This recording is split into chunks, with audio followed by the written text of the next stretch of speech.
और उसके बाद उनको नारी सुलभ उपदेश दिए जो स्त्रियों को अपने जीवन में पालना चाहिए। श्रेष्ठ पातिव्रत धर्म को सीता जी के समक्ष रखा और पिछले प्रसंग के बाद अभी कह रही हैं, बिनु श्रम नारी परम गति लहही,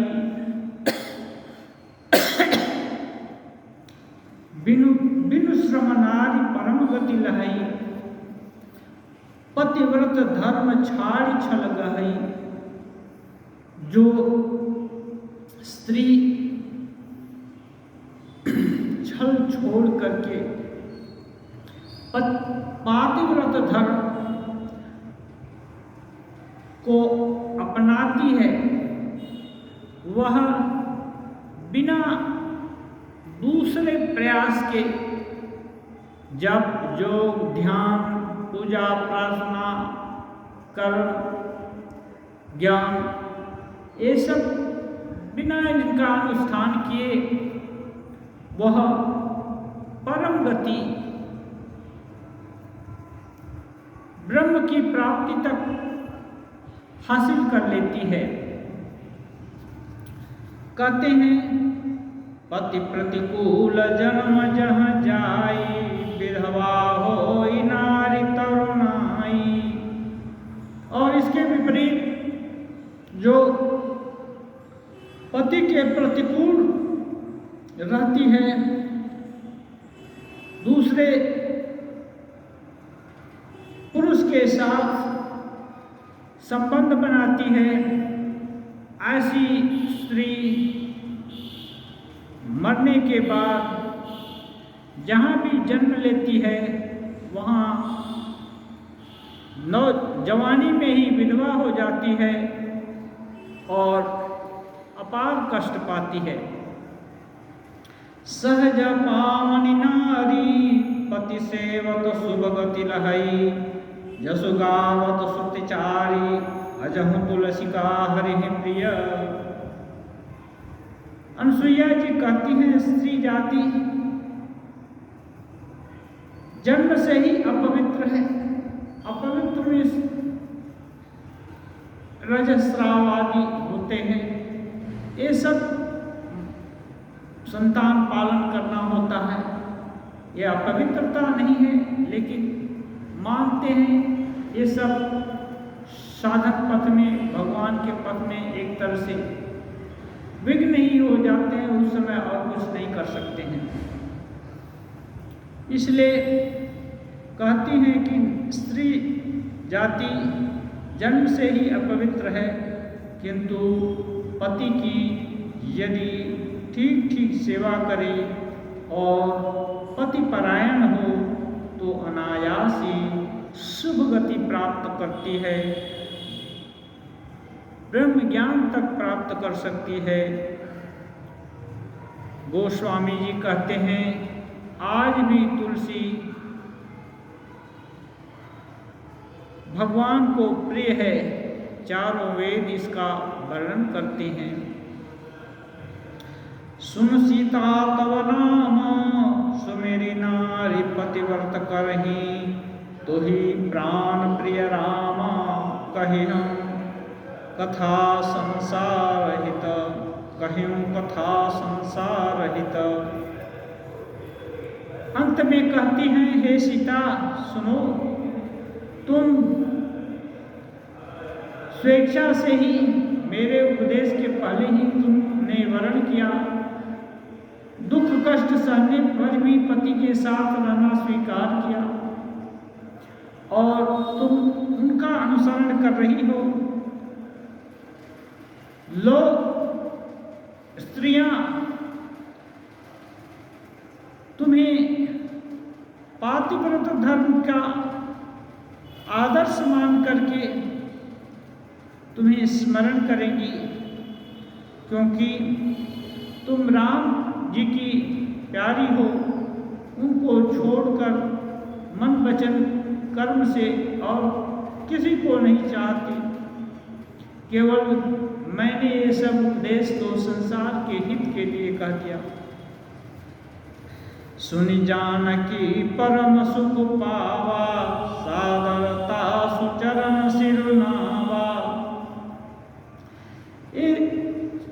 अनुसुईया माता जी के उपदेश सुनकर सीता जी पुनः उनको सिर झुका करके स्पर्श करके प्रणाम किया और उसके बाद तब मुनि सन कह कृपा निधाना, आय सोई जाऊं बनाना।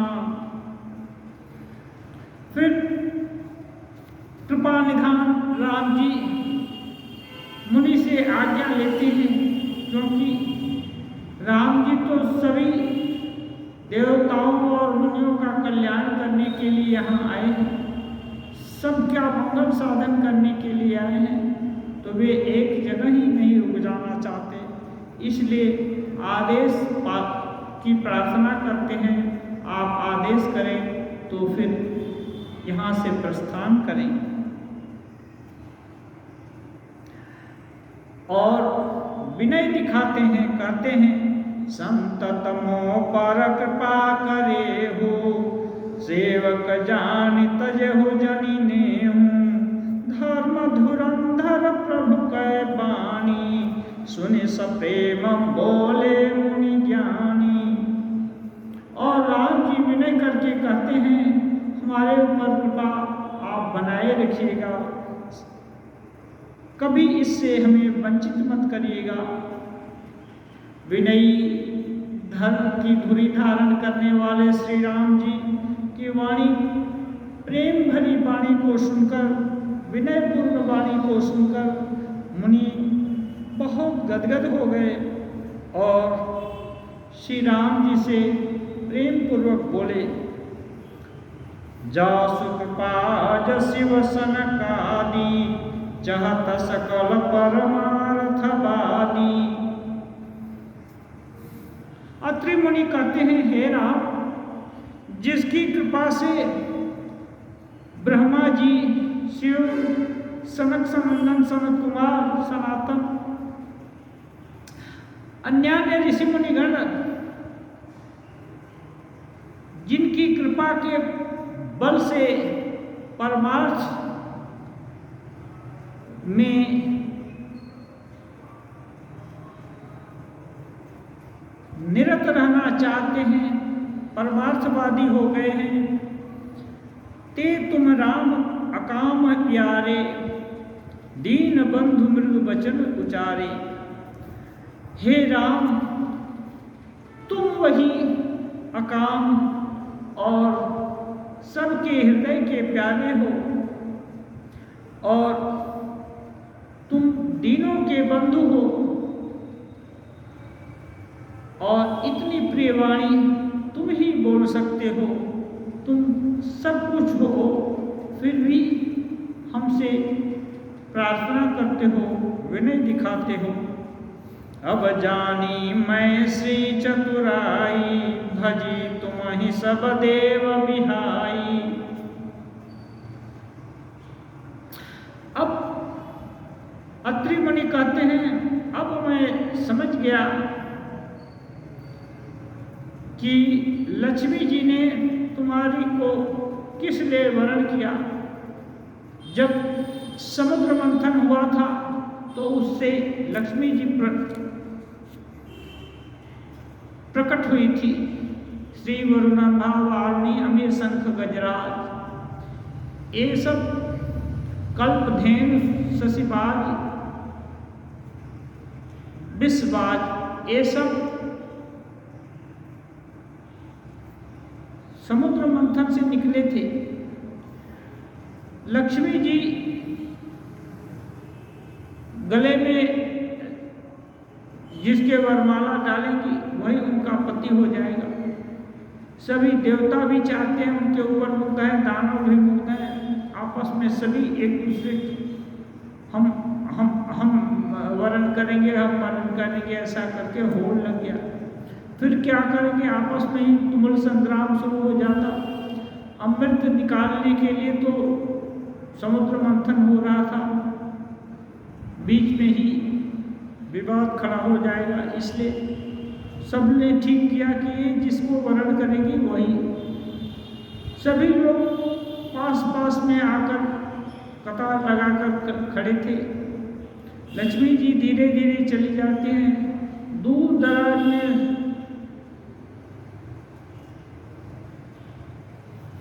हरि विराजमान होते हैं, चुपचाप बैठे होते हैं अकाम, और जाकर ये उनके ही गले में जयमाला डाल देते हैं, उनको ही वरण करती हैं।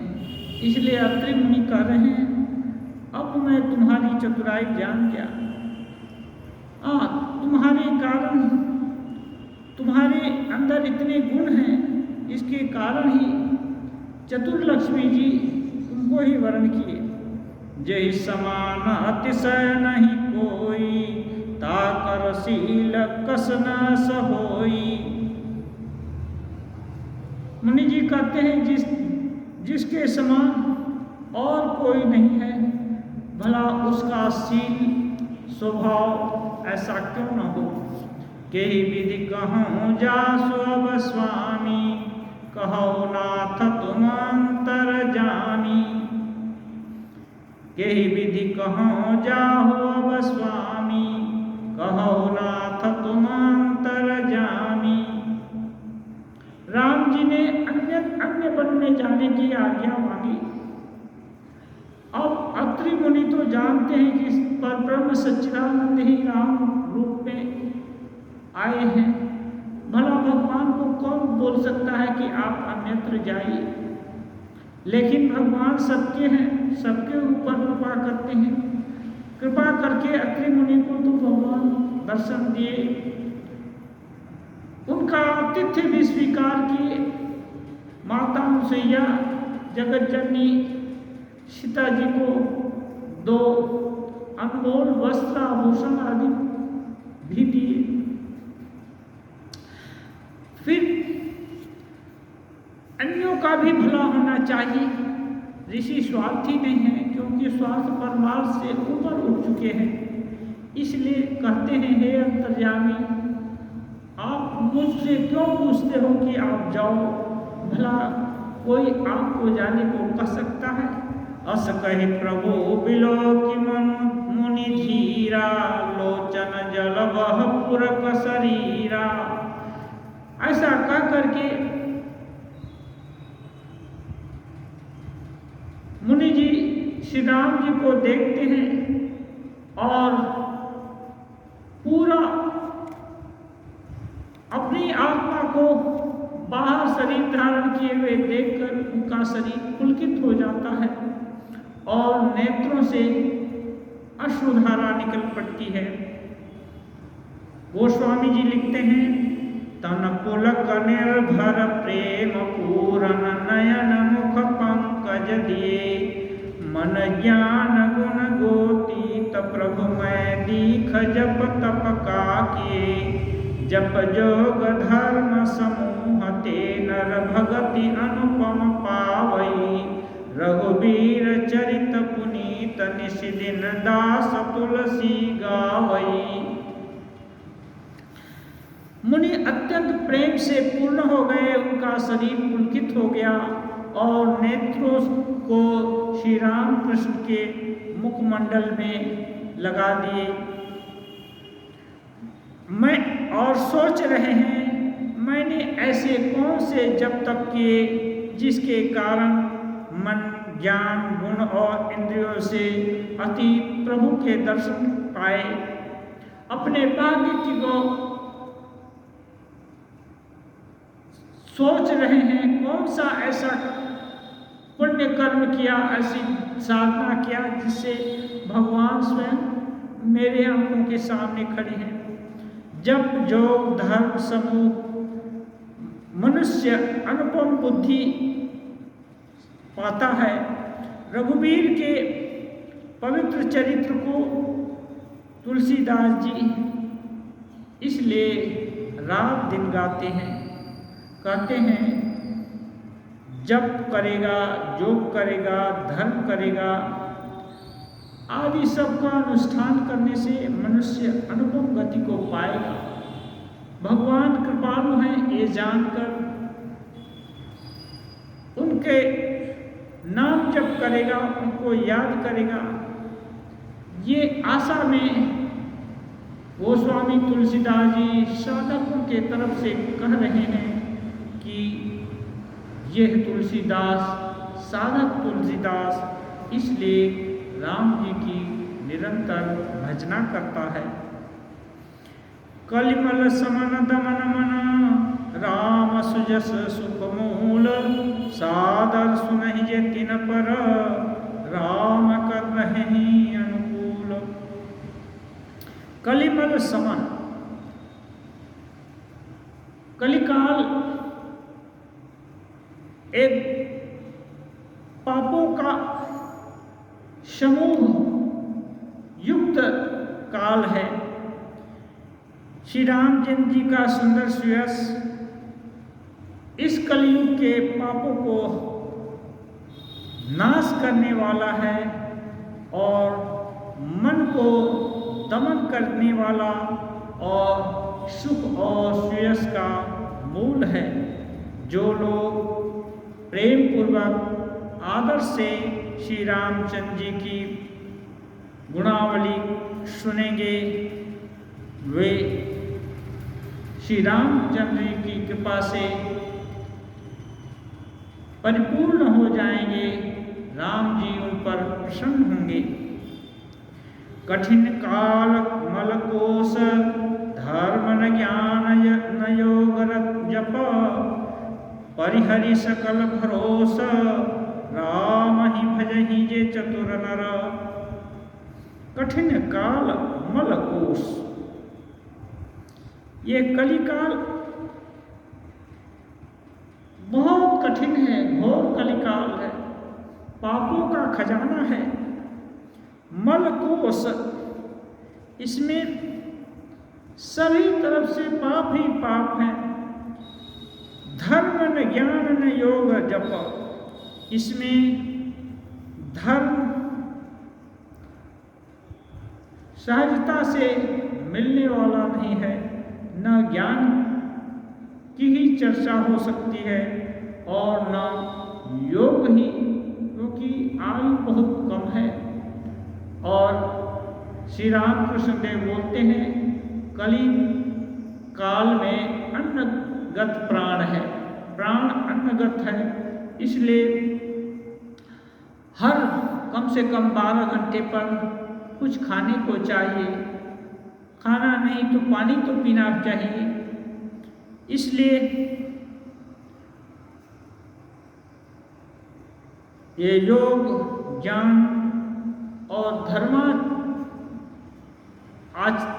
का आचरण ये सब के अनुकूल पर्याप्त समय नहीं है। इसके साथ ही शरीर आदि व्याधि से ग्रसित रहता है, इसलिए जब योग आदि भी नहीं हो सकता है। इसमें सभी तपस्याओं का भरोसा छोड़कर, सभी साधनों का भरोसा छोड़कर यदि श्री राम जी को भजे,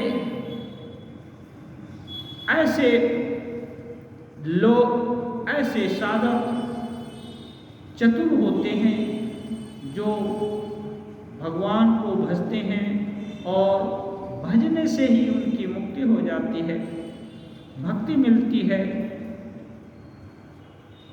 नारद भक्ति सूत्र में है कलिकाल में नारदी भक्ति। नारदी भक्ति भगवान का नाम गुणगान और नाम संकीर्तन।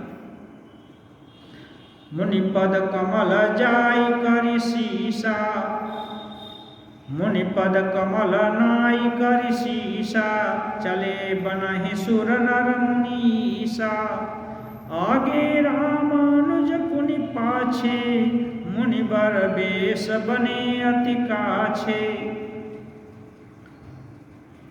अब मुनि पुलकित हो गए, कृतकृत्य हो गए, धन्य धन्य हो गए, भगवान का दर्शन उनको मिल गया। अब वे रोक नहीं रहे हैं, क्यों? दूसरों का भी कल्याण होना चाहिए। इसलिए राम जी उनकी मौन स्वीकृति पाकर उनके चरण कमल की वंदना की और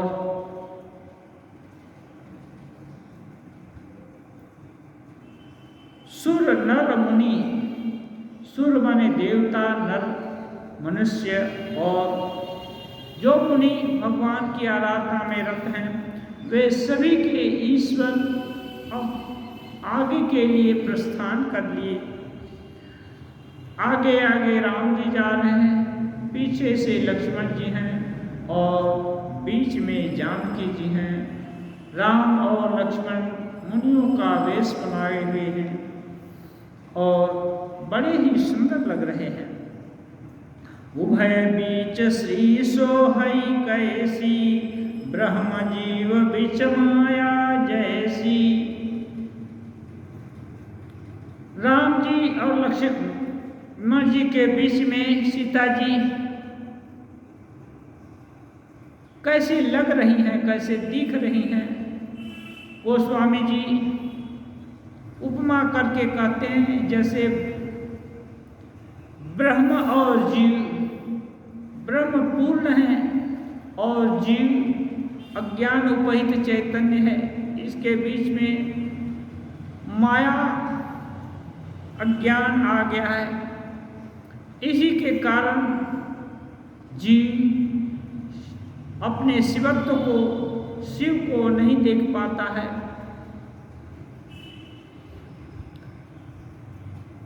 बड़ी विलक्षण माया है, तीनों एक संग है। ब्रह्म कभी जीव को छोड़ नहीं सकते और जीव भी ब्रह्म को छोड़ नहीं सकता, लेकिन माया के कारण भूला रहता है। सरिता बन गिरी अवघट घाटा, पति पहचानी देहि बर बाटा। गोस्वामी जी लिखते हैं नदियां, वन, पर्वत, घाट, रास्ते, ये सभी भगवान के ही अंश से संभूत हैं। वे ही सब कुछ बने हुए हैं। इसके कारण जब वे शरीर धारण करके खुद चल रहे हैं तो सभी मानो उनका स्वागत करते हैं, अच्छा रास्ता बना देते हैं। उनके लिए सभी रास्ते मंगलमय, मृदु हो जाते हैं। जहाँ जहाँ जाहि देव रघुराया, करहि मेघ तह तह नभ छाया। राम जी जहाँ जहाँ जिस रास्ते से जा रहे हैं, मेघ उस रास्ते के ऊपर से राम जी के साथ साथ मानव चल रहे हैं और धूप से छाया हो जाए, धूप से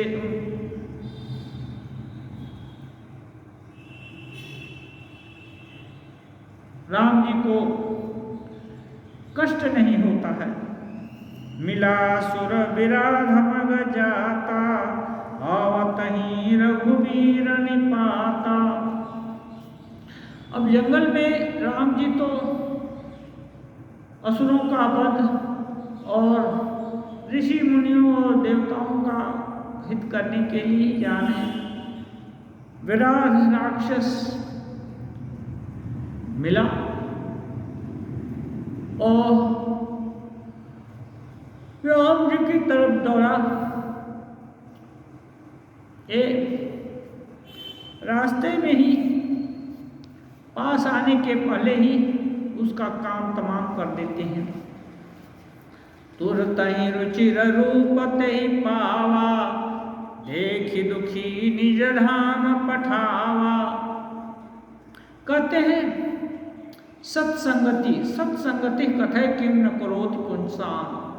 जाड्यं धियो हरति सिञ्चति वाचि सत्यं मानोन्नति दिशति पापमपाकरोति चेतः प्रसादयति दिक्षु तनोति कीर्तिं सत्संगति कथय किं न करोति पुंसाम्।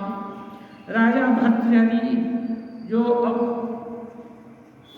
ऋषि हो गए हैं वो लिखते हैं जाड्यम धियो हरति, बुद्ध ये जो सत्संगति है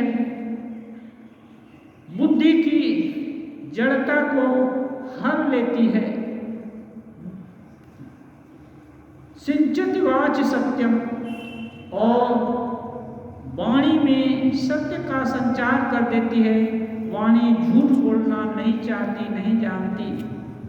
मानोन्नति दिशति, जो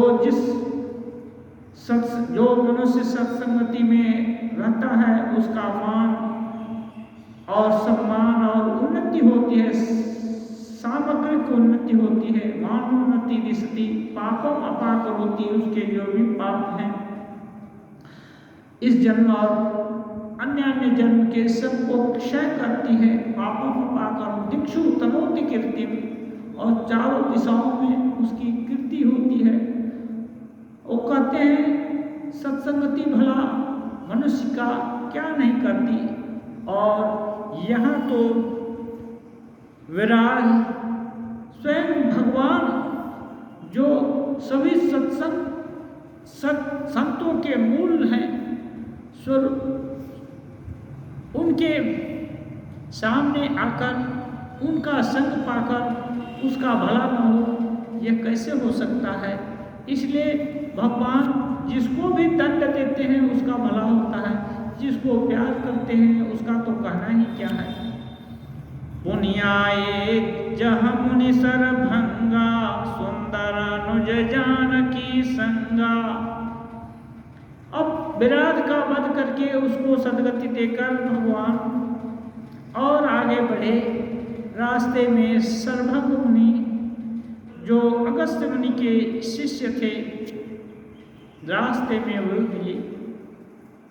सभी मुनि भगवान के लिए साधना, योग, जप, ध्यान जो भी उपाय गुरु बतलाए हैं उसके अनुसार साधना कर रहे हैं। तो सरभंग मुनि बहुत प्रेमी संत थे। गोस्वामी कहते हैं देख राम मुख पंकज मुनिवर लोचन भृंग सादर पान करतति धन्य धन्य सरभंग। श्री रामचंद्र जी का मुख कमल देखकर मुनि के श्रेष्ठ मन रूपी भौरे अत्यंत आदर पूर्वक उनका मकरंद रस पान करने लगते हैं। धन्य है सरभंग ऋषि, उनका जन्म धन्य है। कह मुनि सुनु रघुवीर कृपाला शंकर मानस राज मराला। जात रहूं बिरंच के धामा सुने श्रमण बल आई रामा। सरभंग ऋषि कहते हैं हे राम जी सुनिए, मैं तो ब्रह्मलोक को जा रहा था, लेकिन जब सुना कि शंकर जी की मन मंदिर के राजहंस भगवान श्री राम स्वयं ये इधर आएंगे, तब मैं आपके इंतजार में रहने लगा। जितवत पंथ रहूं दिन राति, रात दिन यही देखता हूँ कब राम जी आएंगे, कब आप आओगे। अब प्रभु देखी जुड़ानी छाती, अब आपके प्रत्यक्ष दर्शन हो गए। अब मेरा छाती जुड़ा गया, मैं कृत्य हो गया। नाथ सकल साधन मैं हीना, किन्नी कृपा जानि जन दीना। भगवत दर्शन एक ऐसी अमूल्य अनमोल वस्तु है जिसके लिए जितना कुछ उपाय, सर्वभंग ऋषि साधारण संत नहीं थे, अच्छे श्रेष्ठ संत थे, लेकिन वो कह रहे हैं नाथ सकल साधन में ही ना। हे नाथ, जो कोई कुछ भी साधन आपको पाने के लिए किया जा सकता है, उससे मैं वंचित हूँ। क्यों? मैं जानता ही नहीं कि उन किस साधन से आप मिलोगे। किन्हीं कृपा जाने जन दीना।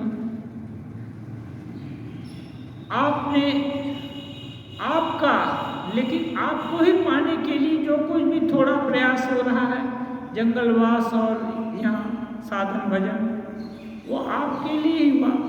इसलिए आपने आपका आदमी जान करके कृपा की।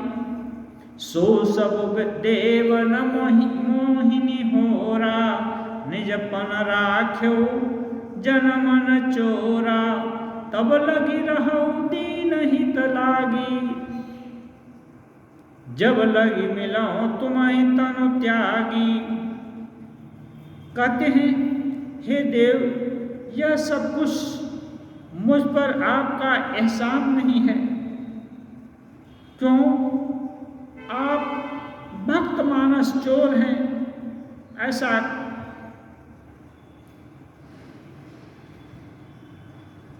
करके आपने अपने प्रण की ही रक्षा की। जो मुझको आपने दर्शन दिया, आपने ज़्यादा कोई उपकार मेरा नहीं किया, एहसान नहीं किया, क्योंकि आपकी प्रतिज्ञा है कि आप भक्तों का त्राण करेंगे, भक्तों का कल्याण करेंगे, भक्तों पर कृपा करेंगे। इसलिए आपने अपने प्रतिज्ञा की ही रक्षा की।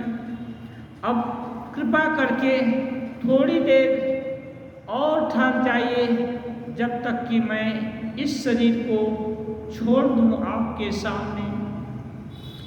एक गीता में भगवान कहते हैं, यज्ञं वापि स्मरं भावं त्यजत्यन्ते कलेवरं तं तमैवेति कौन्तेय सदा तद्भाव भावितः। मैंने जो भावना करते हुए मरने के समय जो भाव दिल में उठते हैं, जीव की गति वही होती है। तो भगवान स्वयं पूर्ण ब्रह्म सनातन नरदेह धारण करके मेरे सामने रहेंगे और मैं उनको देखते देखते शरीर छोड़ूंगा, तो उनकी ही प्राप्ति मुझे होगी। ऐसा सोच करके उनके ही संग की प्राप्ति होगी, ऐसा सोच करके मुनि ये विनती किए। सीतानुज समेत प्रभु नील जलद तनु श्याम, मम हृदय बसहु निरंतर सगुण रूप श्री राम। और विनती करते हैं, सीता और भाई के साथ नील जलद के नील घन श्याम के समान शरीर धारण करने वाले हे श्री राम, मम हृदय बसहु निरंतर, सदा आप मेरे हृदय में वास करो, सगुण रूप निज श्री राम। भक्तों की बहुत तरह की आकांक्षा होती है। कोई भगवान को सगुण रूप देखना चाहता है, कोई निर्गुण रूप देखना चाहता है, कोई सगुण निर्गुण दोनों रूप देखना चाहता है, कोई किसी तरह से आस्वादन करना चाहता है, कोई किसी तरह से। भगवान सबकी आशा आकांक्षा पूर्ण करते हैं, क्योंकि वे अपने हैं, सभी के अपने हैं, भिन्न नहीं हैं और उनके लिए कुछ भी असंभव नहीं है। अस कहि जोगिनी तनु जारा, राम कृपा वैकुंठ सिधारा। ऐसा कह करके राम जी से विनय करके सर्वभंग मुनि चिता बना करके उस पर बैठे और योगाग्नि में अपने शरीर को जला दिए। माचिस लगा करके नहीं, योग अग्नि, शरीर से अग्नि निकली और पूरा शरीर काश सबको जला करके भस्म कर दिया। और जीवात्मा राम के कृपा से वैकुंठ को सिधारी, श्री राम की जी के लोक में सिधार गई। ताते मुनि हरि लीन न भयो, प्रथम ही भेद भगति उरल बरलयो। गोस्वामी जी कहते हैं मुनि को भगवत दर्शन हुआ, वैकुंठ धाम गए, लेकिन भगवान के साथ लीन नहीं हो गए, क्योंकि उनकी इच्छा कि भगवान की भक्ति रहेगी और भक्ति का आस्वादन करेंगे, इससे उनके धाम में विराजे, लेकिन उनके साथ लीन नहीं हो गए। इससे भगवान के दर्शन स्पर्शन आदि का उपभोग करेंगे। ऋषि निकाय मुनिवर गति देखी, सुखी भये निज हृदय विसेखी। स्तुति करहि सकल मुनि वृंदा, जयति प्रणत हित करुणा कंदा। सर्वंग मुनि की गति को अन्य ऋषिगण भी देखे और उनके हृदय में भी बहुत आनंद हुआ और वे भगवान की स्तुति करने लगे। हे करुणा कृपाल, आपकी जय हो, आपकी जय हो। पुनि रघुनाथ चले बन आगे, मुनिवर वृंद विपुल संग लागे। अब राम जी वहीं रुकने के लिए तो थे नहीं और आगे बढ़े, लेकिन राम जी का प्यारा संग, अमोघ संग कोई छोड़ना नहीं चाहता, इसलिए ऋषि मुनि लोग उनके संग हो लिए। अस्थि समूह देख रघुराया, पूछी मुनि न लागे अति दाया। जहां तहां जा रहे हैं, अब घोर जंगल है, जहां तहां जा रहे हैं वहीं हड्डियां, मनुष्य की हड्डियां दिखाई देती हैं। राम जी ने पूछा, भला ये किसकी हड्डी होगी, इतने लोग कैसे मर गए? जानत हूँ पूछिए कस स्वामी, सबदर्शी तुम अंतरजामी। राम जी के प्रश्न करने पर ऋषि लोग कहते हैं, हे राम, आप तो अंतर्यामी हो, सब कुछ आप देख सकते हो, जान सकते हो, फिर अज्ञानी के जैसा हमसे क्यों पूछ रहे हो? ऐसा कह करके फिर कहते हैं, निशिचर निकर सकल मुनि खाए, सुनि रघुबीर नयन जल छाए। मुनि लोग कहते हैं, राक्षसों के समूह राक्षस लोग बार बार मुनियों का भक्षण कर लेते हैं और हड्डियों को फेंक देते हैं, वही ये हड्डियां हैं। ये सुन करके मुनियों का क्लेश स्मरण करके राम जी के नेत्रों में आंसू आ गए। निश्चरहीन करौ मही, भुज उठाई पन किन्ह, सकल मुनिन के आश्रमनि, जाय जाय सुख दिन। अब राम जी अपनी भुजाओं को उठा करके प्रतिज्ञा करते हैं कि मैं निश्चरहीन करो मही, ऐसे उद्दंड राक्षसों का मैं वध कर दूंगा और पृथ्वी को राक्षसों से खाली कर दूंगा। ये हमारी प्रतिज्ञा रही। और ऐसा कर करके वे एक एक करके सब मुनियों के आश्रमों पर जाते हैं और उनको दर्शन देने भी देते हैं और आनंद भी देते हैं। मुनि अगस्त्य कर शिष्य सुजाना, नाम सुति क्षण रति भगवाना। एक अगस्त्य मुनि के प्यारे शिष्य सुतीक्षण नाम के थे और रास्ते में उनका आश्रम पड़ता था। वे सब समय भगवान में रति रखते थे, भगवान के प्रेम के प्यासे थे। मन क्रम वचन राम पद सेवक, सपने हुआ न भरोसा न देवक। करे मन क्रम वचन से राम जी के चरण कमलों की सेवक थे। अनन्या सिद्धयन्तो मां ये जना परिपास्ते तेषां नित्याभियुक्तानां योगक्षेमं वहाम्यहम्। ये अनन्य सेवक हैं, वो भगवान राम को ही सब कुछ मानते हैं, उनके लिए ही आस लगा कर रहे हैं, इसलिए इनको नहीं जाना पड़ा। राम खुद पैदल चलकर सुतीक्ष्ण जी से मिलने आ गए। ये सपने में भी दूसरे किसी देवता की आराधना नहीं किए, दूसरे का भरोसा नहीं रखे। प्रभु आगमन श्रवण सुनि पावा, करत मनोरथ तुर धावा। अब जब भगवान निकट आसपास के जंगल में आ गए तो मुनियों के द्वारा ये सुनकर कि परब्रह्म सच्चिदानंद राम रूप धारण करके इधर ही आ रहे हैं, तब उनको बड़ा आनंद हुआ और दौड़ पड़े। हे विधि दीन बंधु रघुराया, मोसे सठ पर करिए दाया। और अपने को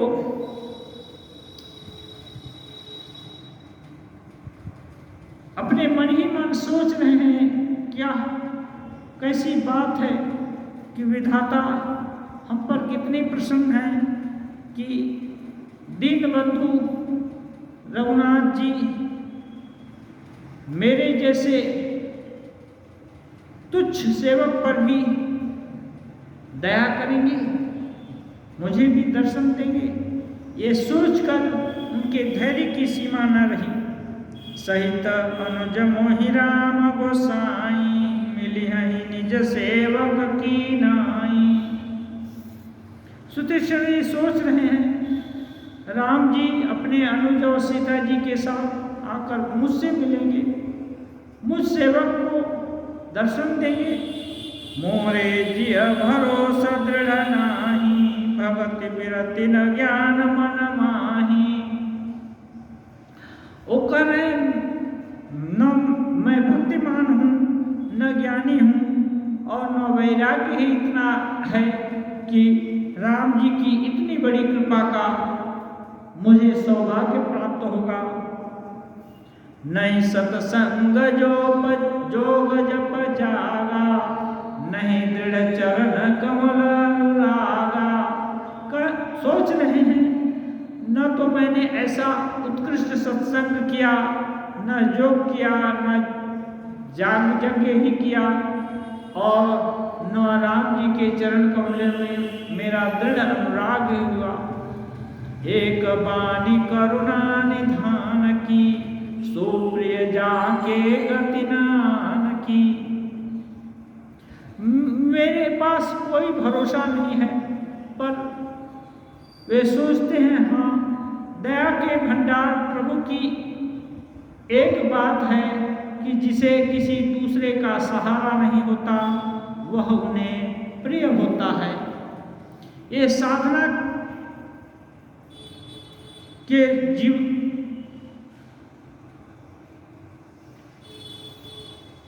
भगवत साधना में यही है भरोसा। भगवान को छोड़ और बाकी चीजों में भरोसा होता है, उसमें मूल्य बोध हो जाता है। जहाँ जहाँ मूल्य बोध होता है उसकी उस चीजों की उन संपत्तियों की उन ऐश्वर्यों की चाहत होती है। लेकिन जिसका भरोसा और किसी पर न हो, केवल भगवान पर हो, उसको ऐश्वर्य लुभावने नहीं लग सकते हैं। अब वे लुभावने नहीं लगेंगे, उनकी चाहत दिल में नहीं हो, तब एक चाहत होती है भगवान मिले तो भगवान मिले। तो ये जो चाह है ये दृढ़ से दृढ़तर होती जाती है और भगवान की प्रतिज्ञा है, जो अनन्य भाव से मेरे शरणागत होगा उसका हर कुछ मैं देखूंगा, हर कुछ मैं वहन करूंगा। इसलिए भगवान को ऐसा, जो भक्त ऐसा साधक प्यारा होता है। होई है सुफल आज मम लोचन, इस चीज को सुतीक्ष्ण जानते हैं, जिसके दिल में और कोई कामना नहीं है और किसी की चाहत नहीं है, भगवान उसको प्यार करते हैं। और यह उनका गुण है, यह मेरा गुण नहीं है। इसके कारण वे मुझको दर्शन दे सकते हैं। होई है सुफल आज मन लोचन, देखी बदन पंकज भव मोचन, निर्भर प्रेम मगन मुनि ज्ञानी, कहीं न जाई सो दशा भवानी। सुतीक्ष्ण जी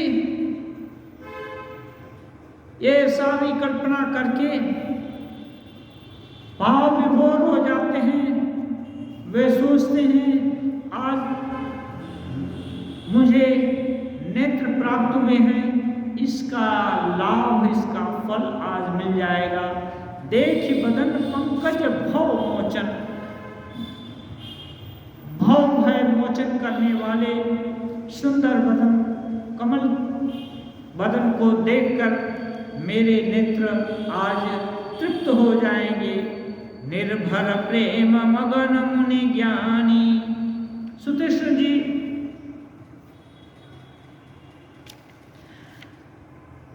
भगवान के ऊपर एकदम निर्भर, उनका ही एक भरोसा, इसलिए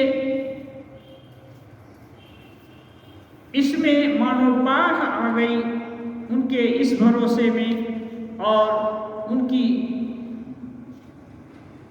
दशा ऐसी हो गई कि शिव जी कहते हैं, हे उमा, मैं उनकी इस प्रेम विह्वल दशा का वर्णन करने में असमर्थ हूँ। दिशि अरु विदिशि पंथ नहीं सूझा, ओ मैं चलूं कहाँ नहीं बूझा। अब वे दिशाएं, मानो किस दिशा में चलूं, किधर से राम आ रहे हैं, ये दिशा ही भूल गए। उनको रास्ता भी दिखने नहीं लगा, मानो सब कुछ एकाकार हो गया, इतना प्रेम विह्वल हो गए। कबहु कफेरी पाछे मुनि जाई, कभी आगे चलते हैं तो कभी उनको भ्रम हो जाता है, पीछे चलने लगते हैं। कबहु नृत्य करे गुण गाई, और कभी कभी तो जाना और ये सब भूल करके भगवान का गुण गाकर नाचने लगते हैं। अविरल प्रेम भगति मुनि पाई, प्रभु देखें तरु ओट मुसुक लुकाई। अविरल प्रेम, मुनि ने प्रगाढ़ प्रेमा भक्ति प्राप्त कर ली। भगवान खुद ऐसे प्रेमी भक्त को छुप करके, पेड़ की आड़ से छुप करके देखते हैं। ऐसे प्रेम जो कि भगवान को छोड़कर और कुछ नहीं चाहता, उसको उसके देह की भी सुध नहीं है, दिशा की भी सुध नहीं है, किधर जाना है, क्या करना है, सबकी सुध मिट गई है। ऐसे भक्त को भगवान छुप करके देख रहे हैं, उसकी दशा। अतिशय प्रीति देखि रघुबीरा, प्रगटे हृदय हरण भव भीरा। सुतीक्ष्ण जी की अत्यंत प्रेम में व्याकुलता को देख करके क्या करें, भक्त पर कैसे कृपा करें जिससे उसका धैर्य बना रहे, कहीं उसका शरीर पात न हो जाए। इसलिए पहले भगवान उनको हृदय में दर्शन देते हैं। मुनि मग माझ अचल होई वैसा, पुलक शरीर पन सफल जैसा। अब प्रभु का दर्शन जब हो गया तब नाचना भी बंद हो गया। मन है ही नहीं, मन भगवान में लीन हो गया तो और नाच क्या होगा। ओ पनस के फल के जैसा हो करके पुलकित शरीर स्थिर हो गया। तब रघुनाथ निकट चली आए, देखी दशा निज जन मन भाए। अब जब राम जी देख लिए कि उनको कुछ दर्शन हुआ, अब कोई घबराहट नहीं रहेगी, तो ठीक उनके सामने आ गए और प्यारे भक्त की दिव्य दशा को देखने लगे, निहारने लगे। मुनि राम बहु भांति जगावा, और राम जी उनको समाधि से जो भाव विवलता के कारण समाधि हो गई, उससे धीरे धीरे उनको जगाने लगे। जागन ध्यान जनित सुख पावा, और भगवान इधर जगा रहे हैं लेकिन वो ध्यान में इतने मस्त हैं कि उनको भगवान के बाहर आने की सुधि नहीं है। भूप रूप तब राम दुरावा, अब जिसके ध्यान में उनका रूप, उनका मन लगा हुआ है, अब राम जी उस रूप को हटा लिए। हृदय चतुर्भुज रूप दिखावा, अब राम रूप हट गया, अब शंख चक्र गदा पद्म गदाधारी ये हो गए। मुनि अकुलाई उठा तब कैसे, विकलहीन मणि फणिबर जैसे। गोस्वामी जी लिखते हैं चतुर्भुज रूप भी तो हरि का, श्री हरि का ही है, लेकिन अनन्य भक्ति ऐसी होती है कि राम जी में उनकी भक्ति लगी हुई है, तो राम रूप देखना चाहते हैं। जैसे हनुमान जी बोलते हैं, श्रीनाथे जानकी नाथे अभेद परमात्मनि तथापि मम सर्वस्व राम कमलोचन। ऐसे ही अनन्य में न अन्य, तो राम जी के चरण कमल में उनका मन लगा था, तो श्री हरि प्रकट हो गए तो उनको व्याकुलता हो गई, ये क्या हो गया। आगे देखी राम तन श्यामा, और इंदिवर श्याम तनुधारी श्री राम जी को जब आंखें खुली तो सामने दिखते हैं। सीतानुज सहित सुख धामा, सीता और लक्ष्मण के साथ देखते हैं। परे लकुटैव चरण लागी, प्रेम मगन मुनिवर बड़ भागी। भुज विशाल गहि लिए उठाई, परम प्रीति राखे मुरलाई। और दंडवत राम जी के चरण कमलों में गिर गए और प्रेम में और मग्न हो गए। ऐसे बड़े भाग्यवान मुनिवर को अपने विशाल बाहों में श्री राम जी उठा लिए और बड़ी देर तक हृदय से लगा कर रखे। मुनि मिलत सब स्नेह कृपाला, कनक तरोहि जनु भेंट तमाला। राम बदनु विलोकि मुनि ठाढ़ा, मानहु चित्र माझ लिखि काढ़ा। गोस्वामी जी लिखते हैं, कृपालु श्री रामचंद्र जी मुनि से मिलते हुए ऐसे शोभित हो रहे हैं मानो सोने के वृक्ष से तमाल वृक्ष गले लगकर मिल रहा हो।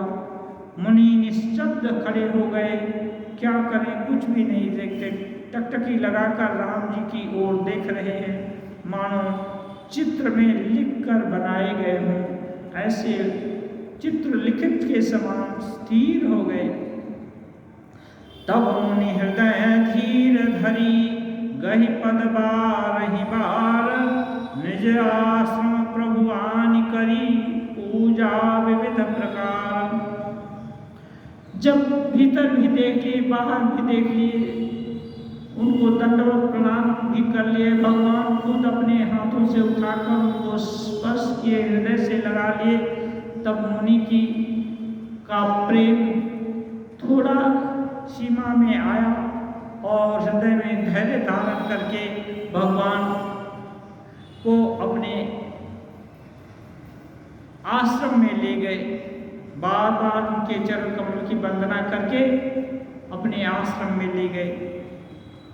ध्येयं सदा परिभवग्नमभीष्टदोहं तीर्थास्पदं शिवविरिचिनुतं शरण्यं भृत्यार्तिहं प्रणतपालभवाधिपोतं वन्दे महापुरुषते चरणारविन्दं वन्दे महापुरुषते चरणारविन्दं त्यक्त्वा सुदुस्त्यजसुरेप्सितराज्यलक्ष्मी धर्मिष्ठ आर्यवत्सायद्गाधरण्यम् आयामृगं दैत्यीप्सितमन्वधावं वन्दे महापुरुषते चरणारविन्दं वन्दे महापुरुषते चरणारविन्दम्।